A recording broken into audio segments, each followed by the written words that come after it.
অনেকে সেজদার ক্ষেত্রে ভুল করি, হাতটা দেখেন, একটু বোঝার চেষ্টা করবেন। দাও, আল্লাহু আকবার।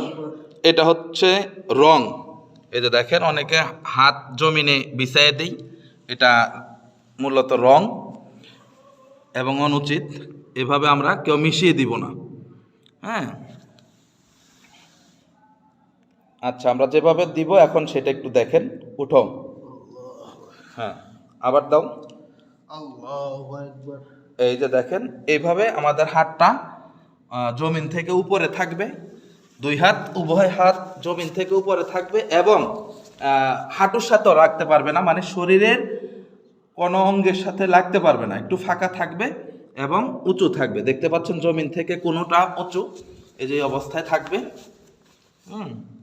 এই যে দেখেন, এই দিক দিয়ে ফাঁকা আছে, গ্যাপ থাকবে, নাক লাগানো থাকবে, কপাল লাগানো থাকবে। এইভাবে হচ্ছে সঠিক নিয়ম। পাটা জমিনে লাগিয়ে রাখবেন, যে পা জমিনে লাগিয়ে রাখবেন। অনেকে যে এইভাবে উঁচু করে রাখেন, দুই পা উঁচু করেন, অনেকে দুই পা উঁচু করো, অনেকে দুই পা উঁচু করে ফেলে। এটাও রং। অনেকে এক পা উঁচু করে, এই যে এক পা, এটাও রং। দুই পা বৃদ্ধাঙ্গুলি জমিনের সাথে লাগানো থাকবে এবং দুই হাঁটু জমিনের সাথে লাগানো থাকবে। আপনার দুই হাত জমিনের সাথে লাগানো থাকবে, নাক লাগানো থাকবে, এই যে নাক, এই যে নাক লাগানো থাকবে, কপাল লাগানো থাকবে। হ্যাঁ, এটা হচ্ছে সঠিক নিয়ম। আমরা এইভাবে নামাজ আদায় করার চেষ্টা করবো ইনশাআল্লাহ।